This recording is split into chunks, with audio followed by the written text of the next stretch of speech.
Dar tan-nieqa Tom fil-Mosta l-erba fetħet il-bibien tagħha lill-pubbliku biex ikun jista' jara u jifhem ix-xogħol li jsir mill-volontira u l-iskop ta' din id-dar.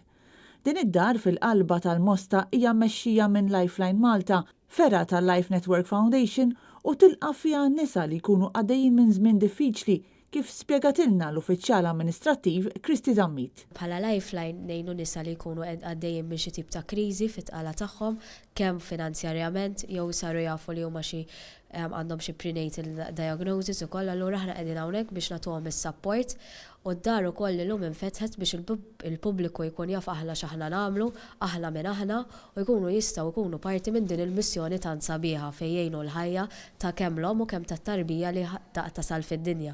Id-dar bħalissa qed toffri kien li 6 ommijiet uħud minnhom bit-tfal żgħar u oħrajn li huma tqal. Iżda l-funzjoni ta' Lifeline ma tiqafx hemm. Minn barra li toffri saqa fuq ras dawn in-nisa, id-dar tagħti wkoll għajnuniet oħra, fosthom counseling lin-nisa u anke lil dawk viċin tagħhom. Propju dwar l-importanza ta' dan is-support kelmetna Miriam Xiberras, chairperson tal-Life Network Foundation. Aħna nemmnu li hawn bżonn ħafna dan is-support, speċjalment tfajliet li jkunu waħedhom anka nisa li jkollhom tqala mhux ippjanata, nisa li jkollhom dijanjosi mhux tajba tarbija tagħhom, l-akkumpanjament f'dan iż-żmien ikun kritiku.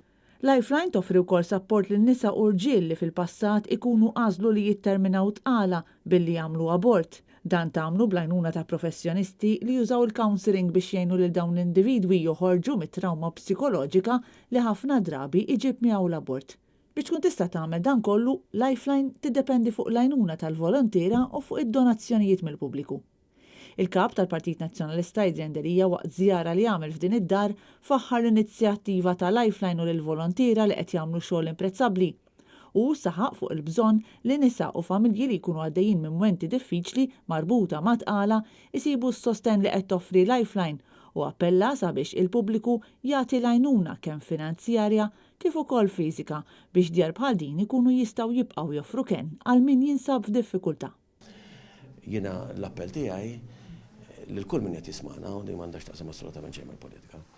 Fil-ħajja hija faċli tikkundanna, hija faċli li tiddikjara il-prinċipji, il-morali, il-valuri, però mbagħad il-vera qabbilta tagħna trid tkun li ninżlu fir-realtà tan-nies, ninżlu qrib in-nies, nifhmu x'inhuma d-deċiżjonijiet, il-problemi veri ta' kuljum u nipprovaw ngħinu nassistu kif nistgħu. It-tama li fil-qrib din l-organizzazzjoni tkun tista' tiftaħ dar akbar biex ikunu jistgħu jintlaqgħu aktar nisa f'diffikultà.